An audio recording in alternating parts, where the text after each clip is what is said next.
as opposed to ideological diatribes and social wars. Justin is not just young, he's wise. He's seasoned.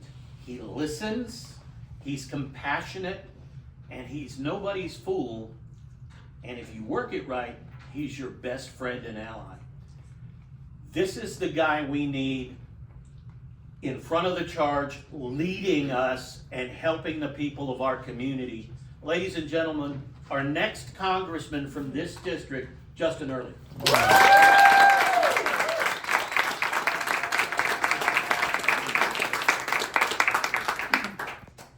Good evening, everybody. Thank you so much for being here. I don't think I can say anything better than what Fred said. Thank you. Have a great night. No, I really appreciate that, Fred. Thank you so much for opening your home. Thank you, Teresa, for opening your home as well. Thank you so much, you guys, for coming out here and listening and understanding why this time is important. Some of you have heard me speak before. Some of you have met me. Some of us we broke bread before. But I want to take this time to let you know who I am, introduce you to who I am, introduce you to the office I'm running for, why I'm running, and how we're going to actually flip this district, and why this time is important now to invest in it. So first and foremost, my name is Justin Early. My middle name is Barrington. A lot of people don't know that. My parents, I think, put a joke on me. My name is Justin B. Early, and I said, but my middle name, Barrington, is actually my mother's maiden name. It's my grandfather's name, and he passed away without any sons, so my mother wanted to make sure I lived on with that name. I unfortunately did not name my children Barrington, but maybe in spirit. My parents met in the Army. They met 45 plus years ago. They met before I was born. They met in San Antonio. They were both medics, and they were also the shortest people in their class. And so they said, hey, you two should get together. You know? And here I am. My parents served, both of them. We were in Germany. We were in the Washington, D.C. area where my father grew up. And we were also stationed, my father was stationed at Fort Hood. And that was his last duty station while he was active. And prior to him leaving, during that time, I went to elementary school in Bell County, which is People's Elementary, which, sidebar, they're actually closing that school now, which is very unfortunate due to all the school cuts that are closing. But I'll go on there later. Prior to Desert Storm, Desert Shield, my father and my mother decided they didn't want us living outside of military installation when there was a mass exodus of soldiers. I don't know if you guys have ever been around military installations when those things happen, those mass deployments. They are ghost towns. Mm-hmm. And if you think they're predatory when the soldiers are there, you can only imagine what it's like when there's no one else there and they need that money. Mm-hmm. So my parents bought a house in Leander, which is in Williamson County, and that's where I grew up and that's where I graduated high school. I like to tell people about the district and why it's important to me because I feel like I'm a child of the district. Like I said, I grew up in Bell County and Williamson County. I vacationed in Burnett County. Coryell is right over here, you know. And I just feel like this is my area. It's beautiful and it's a part of me. So going back in time again, talking about when my father got deployed, he was out of the house and it was late at night and somebody knocked on my door. And so I'm a 10-year-old kid and I'm gonna open the door as soon as at the door. And this old man is standing there and he says, "Are your parents home? And I wanna know who are you and were you talking, why are you at my door?" And my mother opens the door and says, "Go back in the house." And he says, no, I want to talk with him too. That man was J.J. Pickle. He block walked my door. He gave me a little pickle, and I went to school the next day. I thought I was the coolest kid that was in school, right? Little did I know block walking hit all the doors you can hit, right? But it meant something to me. It meant that, you know, the representative of our area actually came to my house to speak to my mother. Now, this same time period in my life also has a very impactful point in my story. Because as the mass exodus happened in Fort Hood, the soldiers were actually there in the ground in Desert Storm. And the day before ground operations began, my father wrote a letter to me. And in that letter, I don't know what it stated, but he wanted to make sure he wrote a letter to his son so that it passed on to him or to me if he were to die in the war. Mm-hmm. When he got back, I remember being on the field. And there was all these families coming from one side and all these soldiers coming from another. And it's gonna happen again. I remember running, looking for my father and not being able to find him. And then I heard his name, heard his voice, and he said, "Justin." My whole world broke, y'all. My father was home. And today, we have soldiers who are fighting in a war who do not understand what they're doing. There's another 10-year-old boy waiting for his father to come home. And I see that every day. Once my father got back and I graduated high school, my parents were very surprised that I wanted to join the Army myself. I like to say they had a great example for me because it's what started their careers. My mother became a cardiovascular technician. My father did lots of things. I don't even know what he did. But he was always a leader in everything he did. He led an oil gas corporation. Anyway, he did a lot. They both retired early. So when I joined the Army, they asked me what I wanted to do. And at the time, I don't know if you guys remember the first Mission Impossible with Tom Cruise in it. Emilio Estevez is in the elevator shaft and he's hacking into stuff. He's hacking in. And I said, that's what I want to do. And they said, come on, we got you. I did not do any of that when I was in Fort Bragg. So I was at Fort Bragg, North Carolina. I was a paratrooper. Jumped out of airplanes, had lots of great jumps. I don't know if you guys know this, everybody's first jump is a night jump because you do it like this. But after I left Fort Bragg, I joined the Pentagon. I was at the Pentagon for the Defense Intelligence Agency. And that is where I learned a lot about how the government apparatus works. We spend a lot of money in taxes. We spend a lot of money in things. We don't know where it goes. But as far as the warfighter, as far as sustaining our country, I got to see firsthand what our efforts did and why we did it. I was cleared. I had a TSSCI clearance, and we had what we called apple pie days, where we would come home so proud of the service that we did for our country, but couldn't tell anybody about it. All we could do was eat apple pie. So after I left the military, I came back to Texas, raised my family here. I have 7 children, my wife and I. We live in Georgetown today. We like to say that most of our kids are out of the house. We have one that lives in the backyard, but we'll talk about that. That son actually is running for House District 20.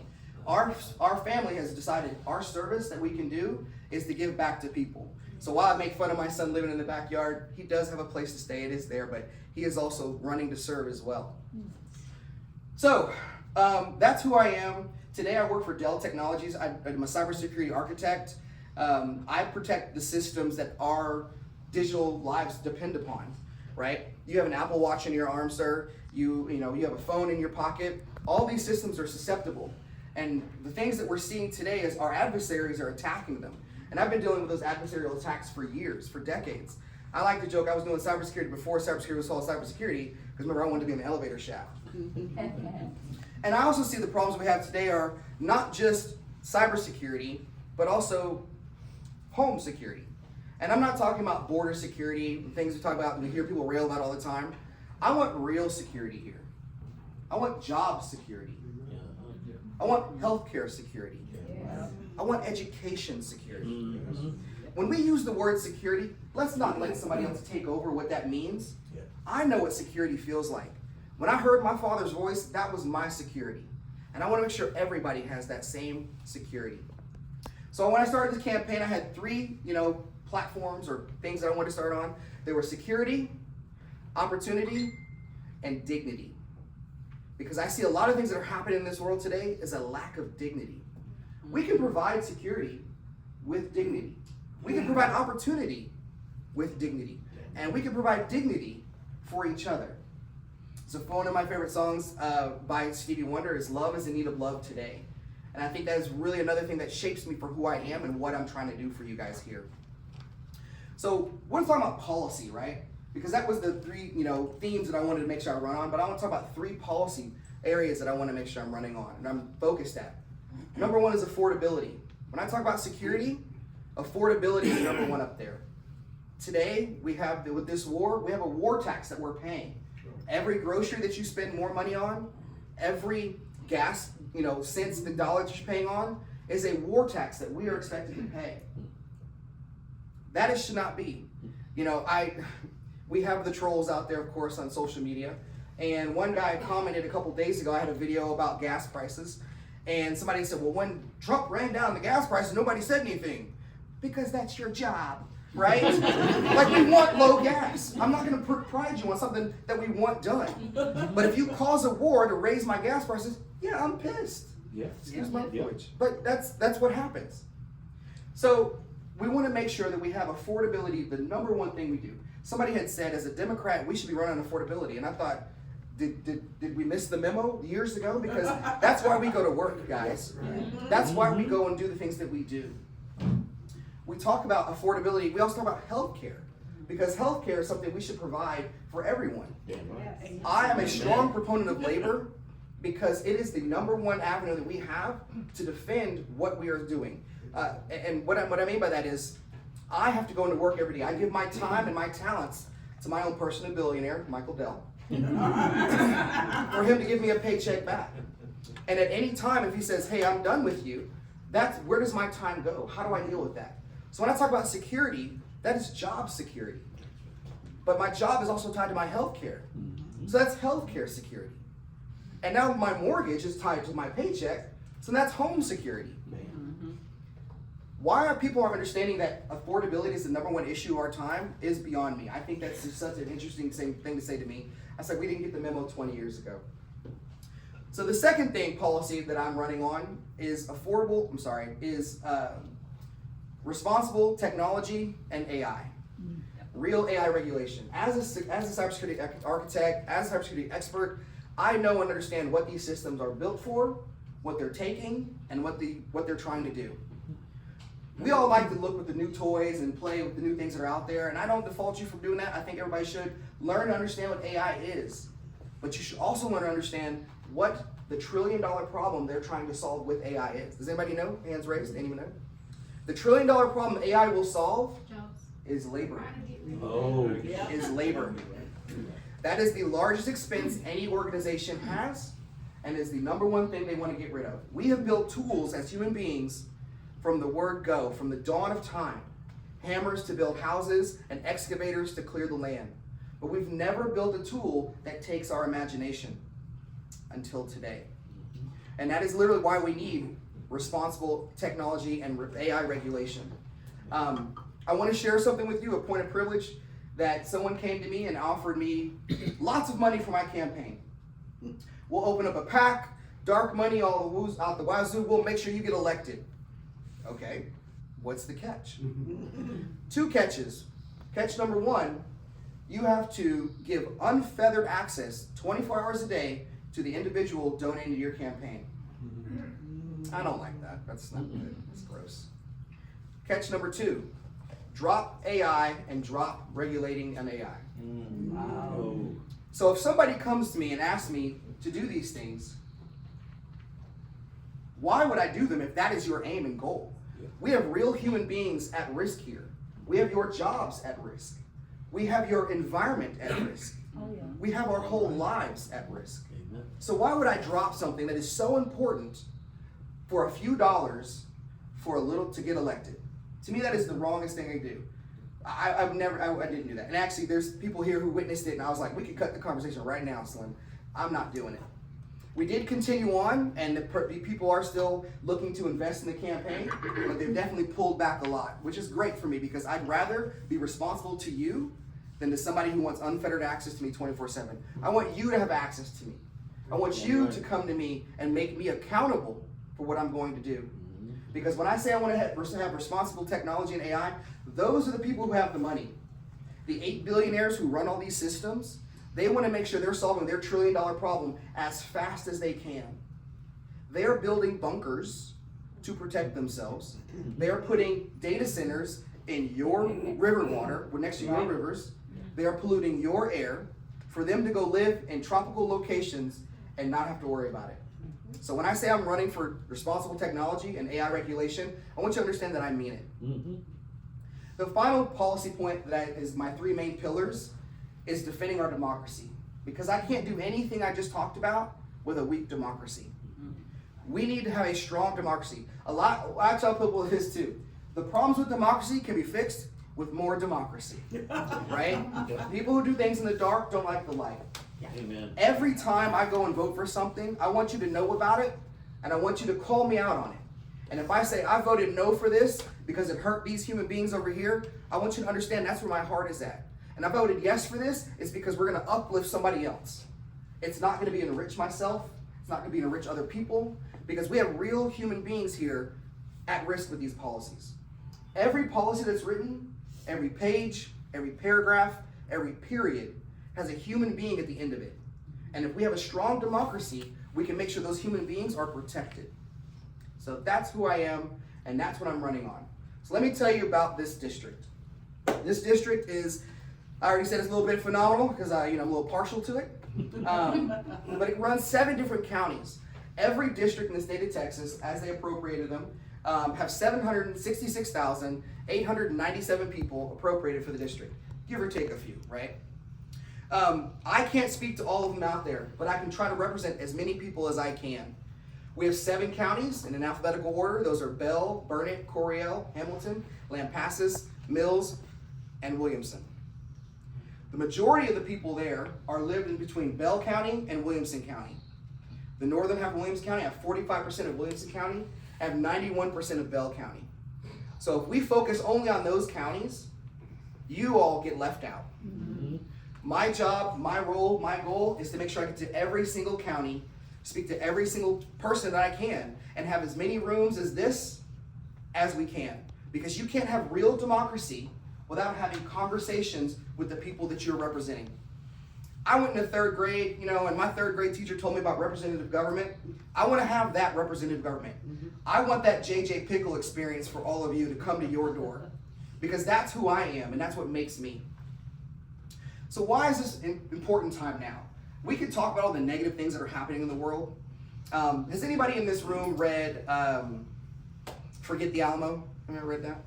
It's a phenomenal book, right? Mm-hmm. I ran into an individual who had read that book. Actually, he recommended it to me, and then after I recommended it, I read it, and he said, I'm so angry at Texas. And I said, I'm not angry at Texas at all.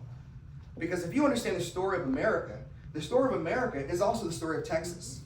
The story of America, this country was created in order to subjugate certain people, certain things, to enrich themselves.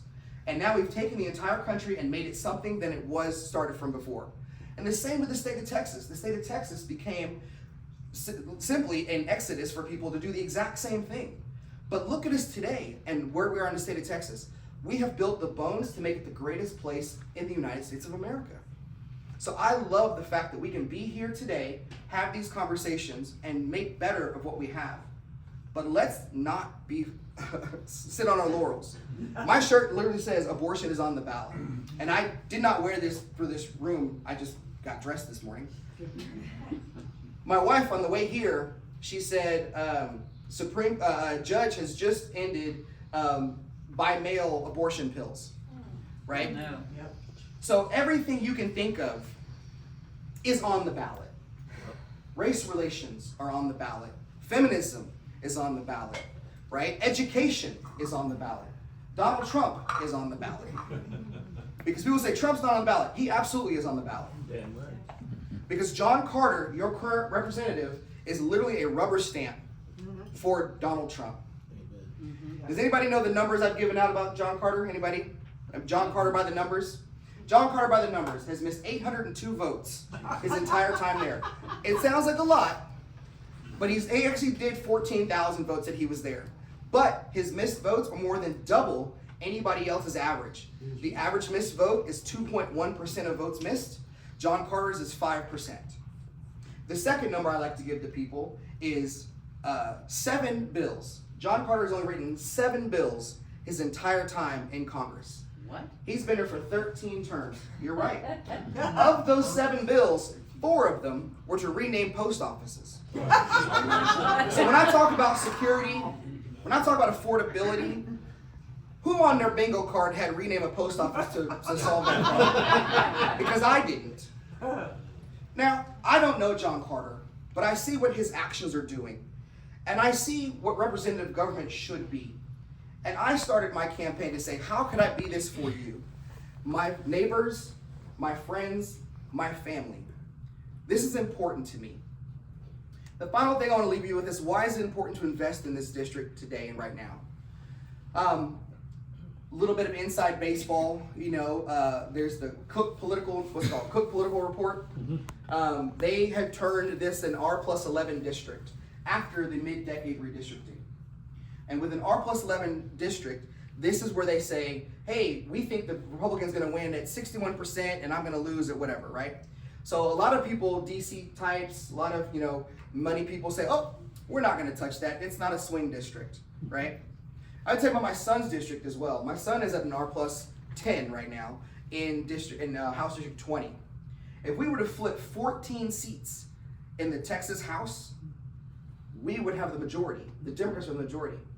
And if you line up all the Cook political reports alongside, number 14 is House District 20, where my son is at. So we can't let these things go to waste because somebody says the numbers are not there. I think someone's at the door. Oh, it sounded like a phone. Oh, really? Okay. Yeah, I think it's a phone. All right, I thought it was a doorbell. No worries. Anyone who wants to see you, I'm going to let them in. No worries. Yes, I promise you, I'm wrapping it up here. I'm wrapping it up. So the inside baseball is that there's a lot of people who do not believe that this district is flippable. We have an 84-year-old congressman who's one of the weakest congressmen in the U.S., but especially in Texas. He's one of the oldest. I think he's the oldest in Texas. And so, as a rubber stamp, you guys, we all survived the primaries. He was very nervous during the primaries. He had 9 people running against him. I got a text message from John Carter. Bro, I'm trying to run against you. Why am I getting a text message from you? Saying how he wants to be my representative and please re-elect John Carter. I don't believe that is the right angle to say, let's keep doing the same thing we're doing. We need to make sure that people outside this district understand the people in this district care. And the way we do that is by donations. When we have our reports go out every quarter, it's a signal not only to our opponents, but to the outside world that people care about this district. People care about this race. People care about Coryell County.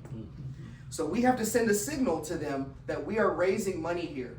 Because the second we start getting $5, $50, $150, $1,000, $15,000, that's when everything starts coming in, because $1 begets the next, and the next. So when you see politicians asking for money, it's in order to send a signal out there to say, we need this to show people this is worth investing in. We need to show them that you care about changing things. Because nothing will terrify John Carter more than him seeing the report that comes out that there's money in this bank account. That now he's got to run TV ads. Now he's got to make sure people go door to door, because we're definitely going door to door. We're definitely calling people. But that requires dollars to do. I am not taking any money from APAC. I'm not taking any corporate PAC money. There is a third-party candidate who tried to gig me on taking PAC money, and I said, I take union PAC money, absolutely. I'm a strong supporter of unions, And if the union wants to get together collectively and donate to my campaign, I feel blessed, thank you. However, I will not go to a Michael Dell, I will not go to, any single organization to receive money, because you guys need to know how I'm getting these things done, so I go back to you, so you can make me accountable. The last little bit of this is that once we get to the point that we can actually start getting out there door to door, I need your investment and your time. So Brandy Bird here is our volunteer coordinator. It's gonna take a lot of us to talk to so many people here today. You guys were amazing during the primaries. I think it was 2,800 people voted in Coryell County for the Democratic Party, which was outpaced any other time that had happened before. Wow. That lets you know that you're not alone. That lets you know that there's other people who care. And I need your help to go door to door to make sure that they hear that same message. I need your help to get these flyers printed so we can get them there. With 766,000 people in the whole district, we don't need 766,000 of them, maybe 700,000 people. It's so funny, sorry. It's so funny me looking at my own face on it, like, oh, that is me. Pinch me. My wife said, we're actually in Coryell today, from the sidebar. We're in Coryell for the weekend, pretty much, between Coryell and Bell, and so we're staying in an RV park in our RV here. And my wife was like, as soon as you win the primary, we should put your face on the side of it right here. I was like, no, that's But my thing I say in the campaign is I don't say no. so it hasn't happened, thank goodness. The last thing I want to say with you guys is how we're going to flip this district. And some of you may have heard this, but it takes three things, right? It takes the map, it takes the math, and it takes the mobilization. The map is the first thing they gave us. The Republicans, when they redistricted this area in 2025, they put Killeen back in the district. In 2018, when MJ Hagar became within 3 points of beating John Carter, it scared the bejesus out of him that they asked to redraw these lines for him again. When they did that, they took Killeen out of there because that was the community that came up around, and actually had you guys out as well. Coriel was in 11 before, so you guys were in 11. So now with the mid-decade redistricting, you're added back in.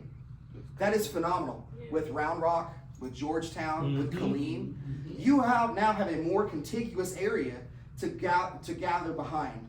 And today you have a Democratic nominee who wants to be right there with you. So that is the map. I say it's a gift from the Republicans. Thank you. The second thing is the math. We talked about the numbers. We had 55,000 people vote in the Democratic primary in District 31. Another little bit of inside baseball. In the primary, you have what's called your win number, and you're looking at your opponent, and what this, that, and it's a non-presidential year, presidential year. So everybody guessed about 12,000 was the win number. If you got 12,000 votes, you're going to win the primary. I hedged my bets a little bit, and I said, let's go 15,000. So we bought lit for 15,000. We knocked doors for 15,000. We did a lot of work for 15,000 people. I had 31,000 people vote today.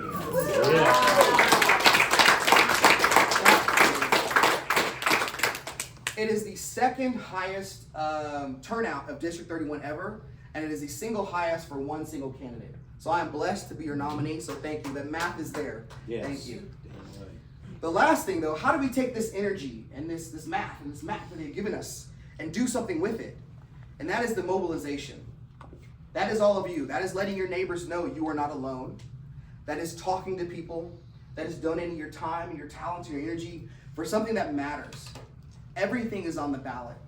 So something may not be for you, but something absolutely is for you. Something may not be for you, but something else will be there for you. And between the two of you, we'll cover the entire slate of what's on the ballot. That's abortion, that's healthcare, that's jobs, that's housing, that's mental health care, that's LGBTQ issues, that's our water issues that we're having around here, right? Everything is on the ballot, guys. Everything. And people like to talk about single issue voters. I'm a single issue voter because I got to vote. That's my single issue. I need to vote. Right? I want everybody to be a single issue voter and make sure you get out and go vote. So we take this mobilization and we change things. And that's how we actually make things in this district better. Again, guys, my name is Justin Early. I will be here for questions and answers. If you have any questions for me, I'm here for you. Thank you.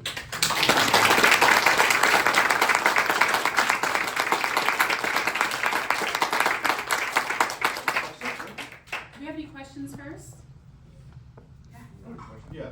Yes, sir. Would you consider the new data center to be the data center craze to be the new gold rush, as it were, and them kind of doing whatever they can to farm as much gold as they can by getting municipalities to agree to put data centers in wherever they can? Yes, but I believe it's the new empire building. I believe data is the new gold of which they're going to build their empires. And what they have today is, in order to churn through these things, they need the real resources to get that stuff. The fights that we see amongst these billionaires today is going to be who's going to be on top. If it was simply gold and gathering resources, it would be a little bit different. I think what they're trying to do is gather an empire and power in order to do those things. The data center craze is really a race to the bottom, which municipalities want a little bit of money to get a little bit of benefit. What really is going to hurt is your water supply, your air supply, all those things.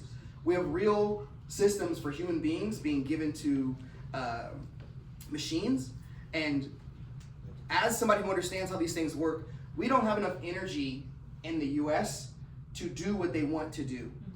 But the goal is to do as much as they can, to get as far as they can, to see how much they can give and sacrifice us for it. The last little bit I'll give on this too is that I don't know if you guys follow, who owns these things. Sam Altman is the CEO of OpenAI.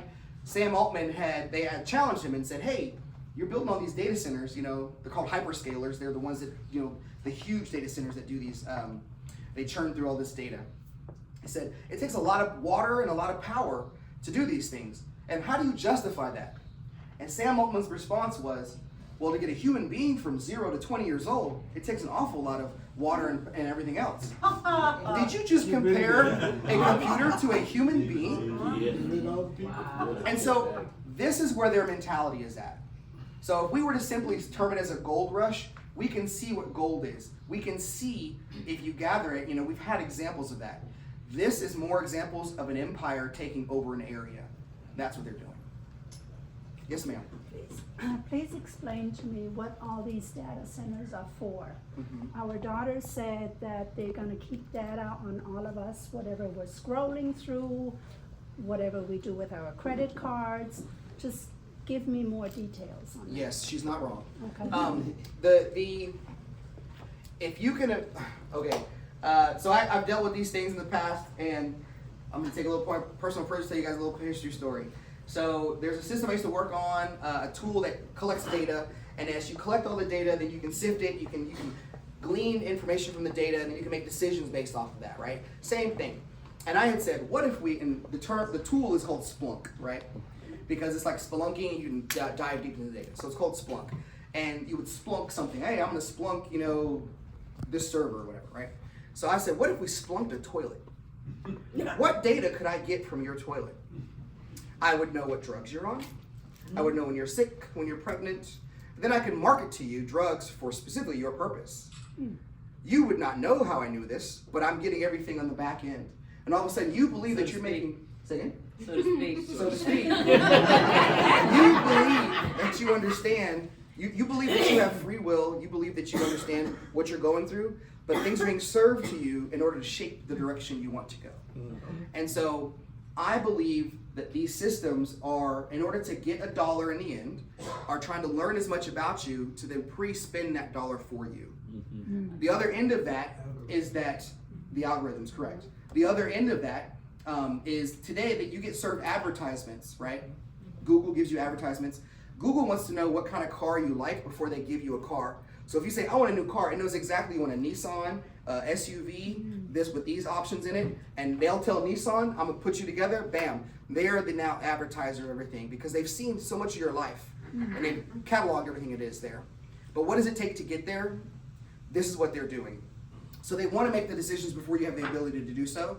I believe that's the immediate action. The end action, of course, is for them to just collect money and be comfortable with themselves. So, hope that makes sense. Yeah, did you see this article where in Fort Bliss they want a proposed data center that's going to use more power than the whole city of El Paso? I did not see that specifically, but that is literally what these things. We don't have enough power in the U.S. to power the systems they want to do. Yes, sir. It's and we are putting these we're putting these data centers in places that already have power issues. Yeah. Right. Texas has over 70 hyperscalers, the largest of the large data centers. 70 of them in a state that has problems with its own grid. Yes. Right? Amen. Yeah. Right? So why would we put a data center in a place with its own grid? Because you made it cheap for me to put it there. And if it goes down, I have a backup over there. So it'll work while it works, and when it doesn't, I'll go somewhere else.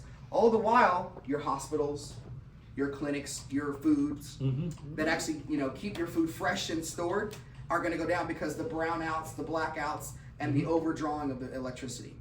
So there is not enough power to do what they want to do. Same as your article, the article you just bring it up there, sir. I do think there needs to be a federal minimum on what happens inside the algorithms. We need to understand the models of what they're doing, the amount of power they're taking, and the final point of this is similar to this. If a corporation states that they are going to fire people due to AI, where do the tax dollars then come from for the federal government? Because we all pay taxes into the government. Yes. And it should be a vested interest of the government to understand how many people are being let go because of AI. And Social Security, who's putting money in? Who's putting money, so all of that. That's where the government money comes from. And these systems are basically saying if we can get rid of people, we don't have to pay taxes, but the government needs the taxes to support for the people. And one of the things that actually affected me or moved me during the Doge cuts is that when you work for a company, any startup, any cybersecurity, any IT company, you've got two sides of the equation, right? You got the plus and you got the, the dollars, whatever. You got two sides of the equation. You can fire people over here, and all of a sudden the bills go up, everything looks good. You're saved money because you got rid of people. Every November and December, every year, people get fired from these corporations because it makes their books look great at the end of the year. But when you're in the government, you have to supply people on both sides of the equation. If you fire people over here, now you have more unemployed people. Now you have more sick people. What if we had the opposite happen, right? If we provided more health care, that would provide more money for people. If we provided more housing, that would provide more money for people. That is the rising tide raises all boats scenario. But we have people here today who are running the systems that are used to seeing only half of the equation. If I fire people, I save money. Where's your money from the Doge cuts? Anybody get their check in yet? Yeah, right? It's in the mail, right? But mail's cut too, so we don't know, right? No postmark.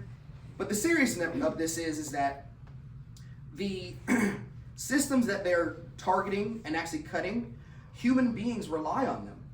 And if we strengthen those systems, we can strengthen everybody around. If your neighbor did not have to worry about, we have the highest rate of uninsured motorist coverage in the U.S., right? But if everybody had motor insurance, car insurance, we would have to pay that. It hurts us too. Same thing with healthcare. Yes. The healthcare premiums are high.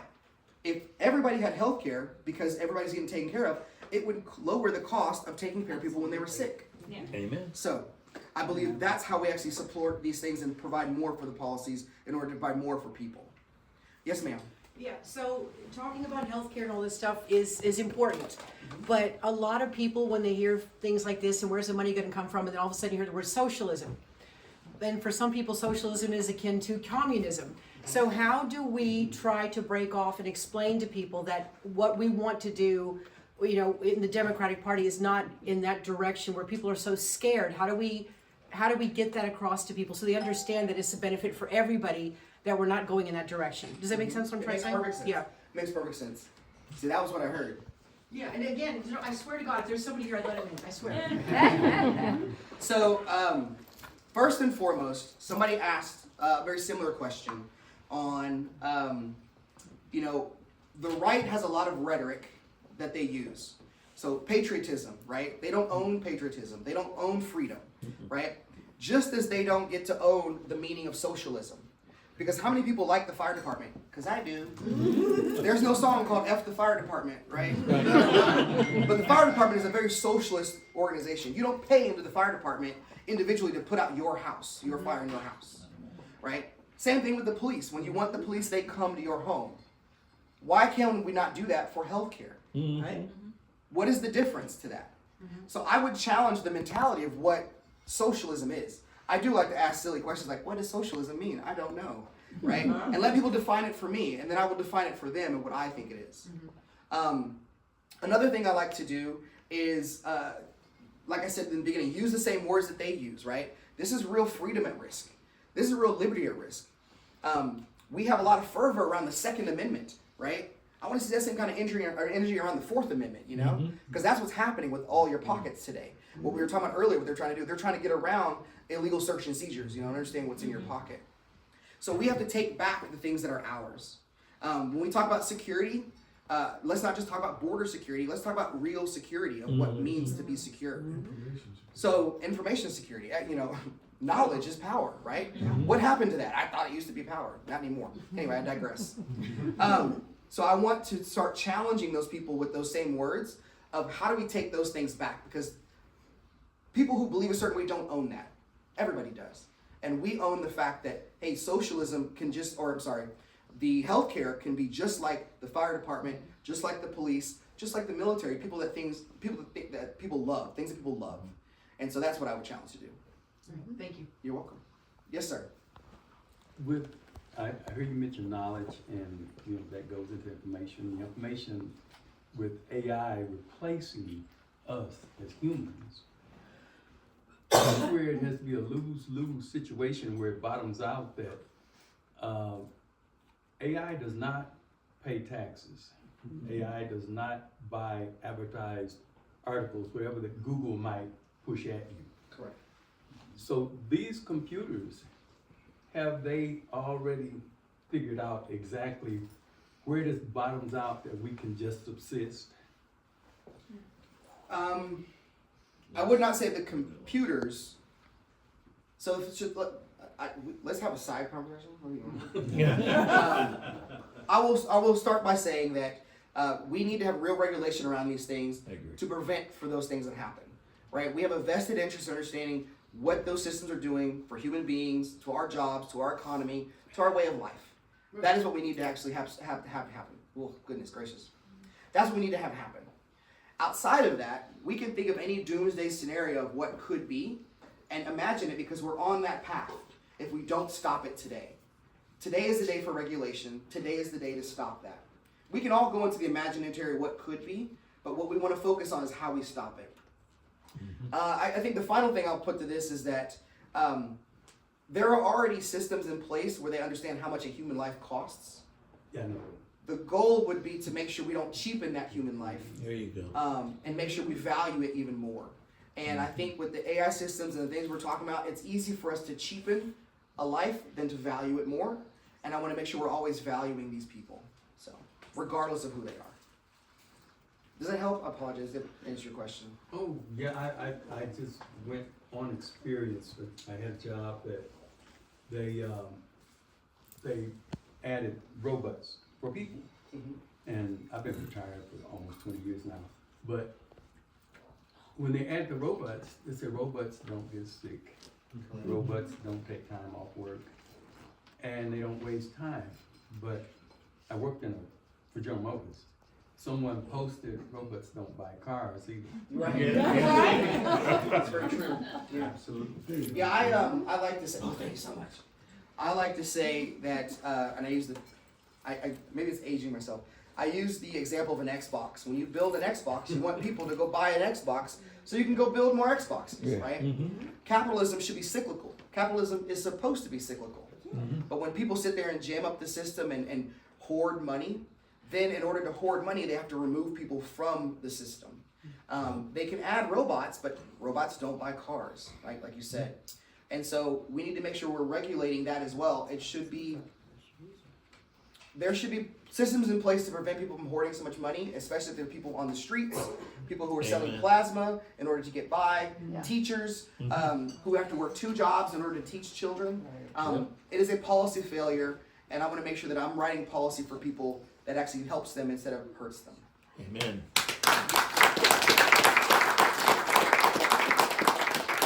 Another round of applause for Justin. Yeah.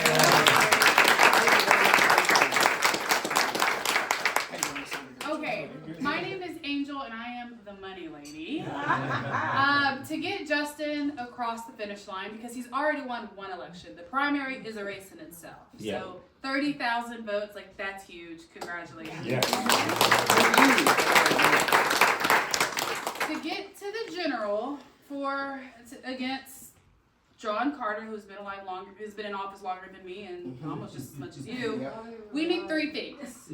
1, time, and I'm gonna check that off, right? That check mark, because y'all are here, so thank you. The next is talent, right?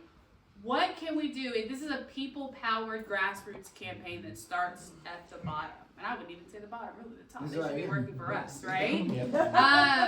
So if you are willing to volunteer your talent, whatever that might be, if that means joining in on a virtual phone banking, postcard writing, if you're on social media on Facebook sharing about Justin and his campaign, talking to folks, we have some cards that we will give you all so that you can pass it out and get a yard sign and put that on your yard.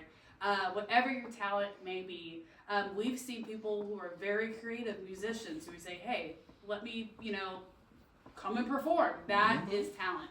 The third thing, though, is treasure. And so our goal today, I don't think this is actually going to fit, was $2,000. And thanks to everyone in this room, we are at $1,455. So thank you all for that. We have $545 left to meet our goal. So if we can get there, that helps tremendously. We have QR codes placed around the home. We will take cash check. We have some forms for you to fill out. But I want to talk about where this money will go, right? Because we need to be able to track the money, right? If we're going to do that in DC, we got to do it here as well. So this money will go towards voter engagement. That means contacting voters. It costs to send text messages. It costs to send emails. We are a party that believes in paying people, right? Mm-hmm. And so we want to make sure that we're able to pay the campaign's volunteers and even move some of those volunteers into staff positions because, again, we have to pay our folks, right? For There you the go. labor. This will also help with lit and just a multitude of things. So if it's $5, $10, $100, anything truly helps.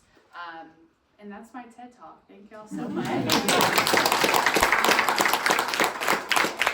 We also, thank you, there is a silent auction as That's well. going on, yes, still. That you all should check out. Justin will be around taking questions, and thank you all again. Real quick, before you start, everybody, just one last thing. The last time Coryell County gathered to support a congressional candidate was over 15 years ago, maybe closer to 20. There's a reason we came out. It just wasn't because we're angry at Trump. We have a fighter. Yeah. We have a guy. That's why we came out. Yep. That's why we're here. Yep. So everybody, please help us get this man to DC, okay? Yeah.